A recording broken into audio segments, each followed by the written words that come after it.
The video you're about to see is for historical purposes only.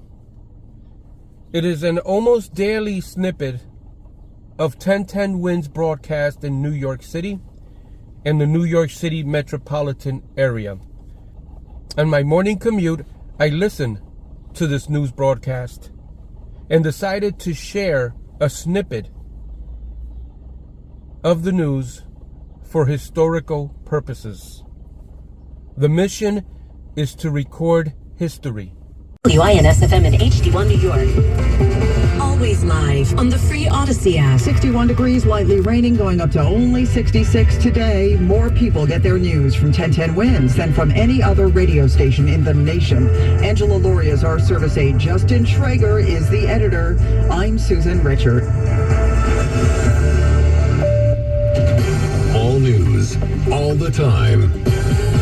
This is 1010 Wins at 92.3 FM, New York. Good morning with some light rain. 61 here at 8 o'clock. I'm Glenn Schuck, and here's what's happening. Time running out. Desperate now. Oxygen running out for the 5 occupants of the missing deep-sea submersible. According to the Coast Guard, the air was going to run out by the latest 8 our time, which is right now. So again, we'll have an update coming up. Here in the city, the Rent Guidelines Board approving new hikes for stabilized apartments. We'll tell you how much that's going to be going up. It looks like fines could be increasing for alternate side of the street violators. We'll get that from Samantha Liebman.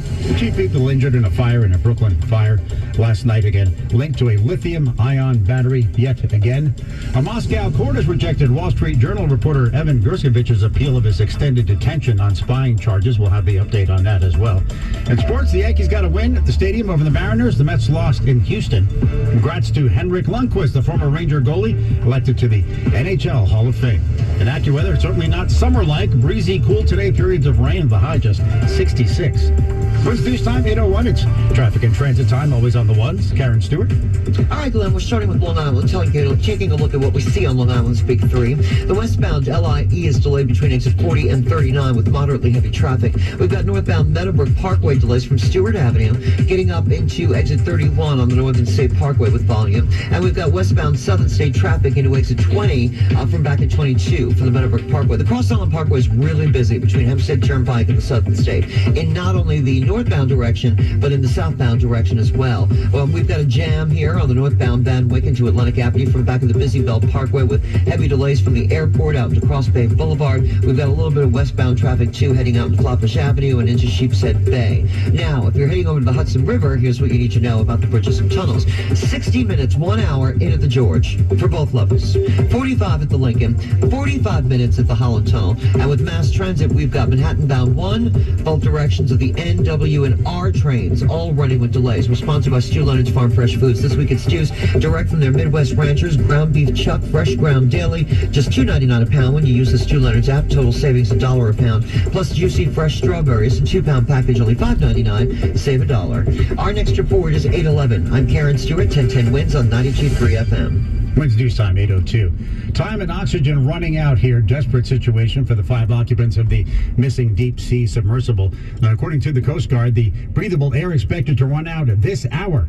And they were saying between 6 and 8 this morning, so of course now it is 8. Still no sign of the sub. A French ship was expected to arrive at the site overnight, equipped with a deep-sea robot that could free the sub if it's stuck, but the robot cannot lift the sub to the surface. Search crews have been scouring an area twice the size of Connecticut. The 5 crew members aboard the submersible, including a British billionaire, a Pakistani businessman and his son, and a world-renowned Titanic researcher, were locked in from the outside with 17 bolts and no escape hatch. Even people expressing optimism warn many obstacles remain, from pinpointing the vessel's location to bringing it to the surface, assuming it's still intact. All that has to happen before the crew's oxygen supply runs out, as early as this morning. And that this morning meeting between 6 and 8, and that's now. Again, that's 96 hours of air, and of course it depends on a lot of other variables as well. So stay with 1010 Wins, 92.3 FM, as again we'll bring you all the breaking developments that we get on this situation. Rents here are going up for New York's 1 million rent-stabilized apartments. We learned that last night. Praying for those occupants of that sub and their families. crowd in front of them. The final numbers, a 3% increase on one-year leases, an average of 4.5% on two-year leases.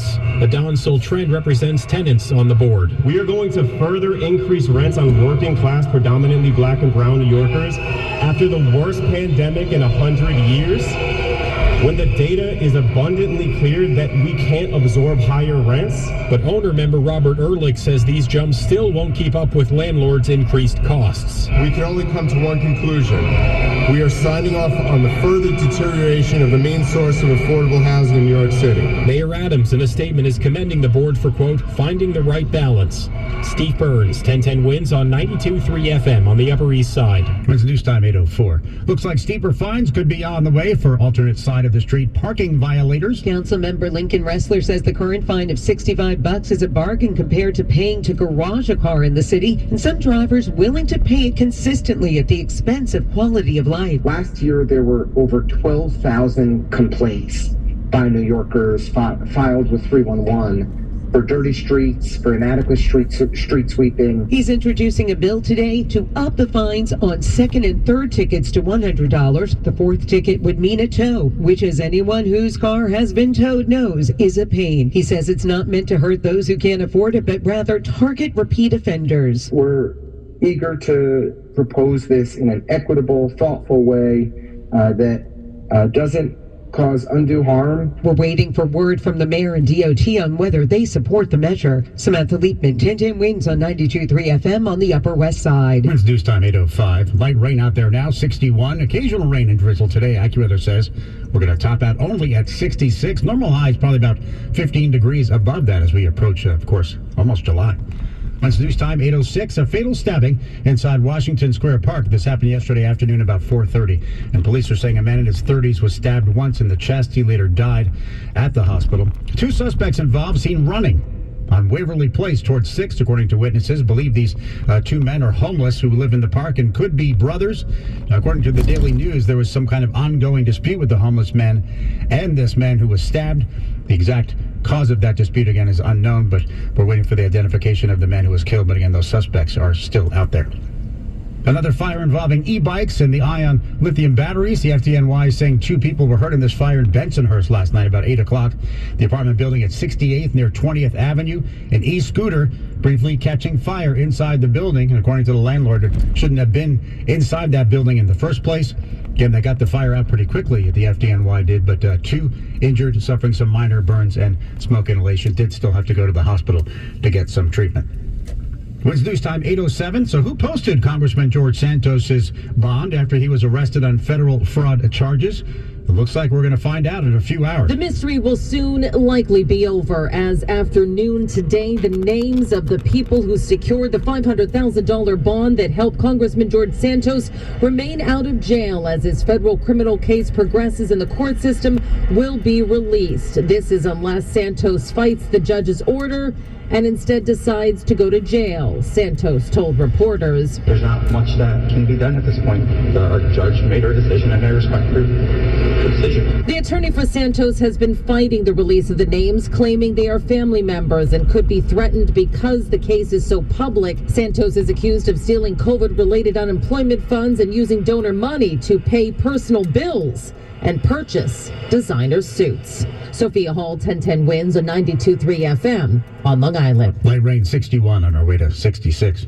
When it's news time 8:08. In Jersey, property taxes have always been in the news for decades here as being some of the highest in the nation. Now Governor Phil Murphy says he's trying to do something about it, working with Democrats in the legislature with this deal for property tax rebates in Jersey. Over the past 2 years, jointly, we will have committed $6 billion in direct property tax relief, tackling one of the single greatest and longest standing affordability challenges our state faces. Phil Murphy saying part of this, homeowners 65 and older who make $500,000 or less will qualify for up to a $6,500 property tax rebate under this plan. Again, it could take a couple of years, though, before it all plays out completely. Well, it's news time 8:08. A court in Moscow now has rejected a Wall Street Journal's reporter's appeal that he try to get out of prison. It appears that is not going to be happening. After Evan Gershkovich appeared in the Moscow court in a t-shirt and jeans inside a glass cage. He was seeking release from his detention pending his trial on espionage charges. He was arrested in March for allegedly collecting military secrets, charges he denies. The U.S. insists he's been wrongfully detained. Cami McCormick with the update for us there. Wednesday news time, 8:09. So the pickets have been up since 4:30 this morning at LaGuardia Airport. These are ramp workers and cabin cleaners that are on strike. They work for the company Swissport USA, and the workers are claiming they're out there protesting because of unfair labor practices. Now, among the picketers will be Senator Jessica Ramos, Christian Gonzalez. These are all state senators. John Liu, City Council member Francisco Moya, and Queensborough President Donovan Richards saying they'll also go out to support. And there'll be a rally, in fact, with those workers at LaGuardia at 1 this afternoon. As we hear from the Supreme Court near the end of their current term. The 6-3 conservative majority on the Supreme Court has been skeptical of governmental agencies acting unilaterally without congressional approval. We saw it this term when the court ruled against the EPA and its definition of the Clean Water Act. Last year, it was with the EPA, FDA, and OSHA. For this reason, don't be surprised if this court invalidates the Department of Education's decision to cancel student debt. And the Supreme Court's ethical practices are once again in the spotlight. ProPublica reporting Justice Samuel Alito flew to an Alaskan fishing trip back in 2008 on a plane owned by a billionaire whose hedge fund later had cases before the court, one of which was actually heard. ABC News' senior national correspondent Terry Moran has more on all of this.